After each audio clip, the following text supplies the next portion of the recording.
തൃശൂർ വടക്കാഞ്ചേരിയിൽ ജനവാസ മേഖലകളിലും കൃഷിയിടങ്ങളിലും മലമ്പാമ്പുകളുടെ സാന്നിധ്യം വർദ്ധിക്കുന്നതിൽ പ്രദേശവാസികൾ ഭീതിയിൽ. ഇന്ന് രാവിലെ വടക്കാഞ്ചേരിയിലെ കരുമത്ര കാപ്പിൽ നിന്ന് കൂറ്റൻ മലമ്പാമ്പിനെയാണ് പിടികൂടിയത്.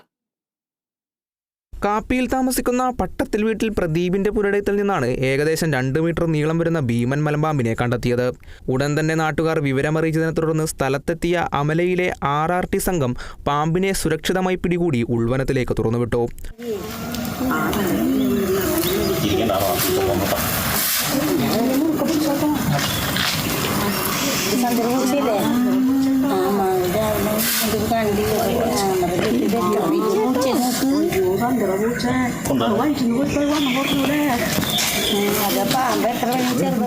കഴിഞ്ഞ കുറച്ചു കാലങ്ങളായി മേഖലയിൽ അടിക്കടിയാണ് മലമ്പാമ്പുകളെ കാണുന്നത്. പുരയിടങ്ങളിലും വീടുകളുടെ പരിസരത്തും പാമ്പുകളെത്തുന്നതോടെ കുട്ടികളടക്കമുള്ളവർ പുറത്തിറങ്ങാൻ ഭയപ്പെടുന്ന അവസ്ഥയാണ്. ഇവ വളർത്തുമൃഗങ്ങൾക്കും ഭീഷണി ഉയർത്തുന്നു. മലമ്പാമ്പുകൾ ജനവാസ മേഖലയിലേക്ക് കൂടുതലായി കടന്നു വരുന്നതിനെ കാരണം കണ്ടെത്തി പ്രതിരോധ നടപടികൾ സ്വീകരിക്കാൻ വനം വകുപ്പ് അടിയന്തര ഇടപെടൽ നടത്തണമെന്നാണ് പ്രദേശവാസികളുടെ പ്രധാന ആവശ്യം. Kerala vision news, Thrissur.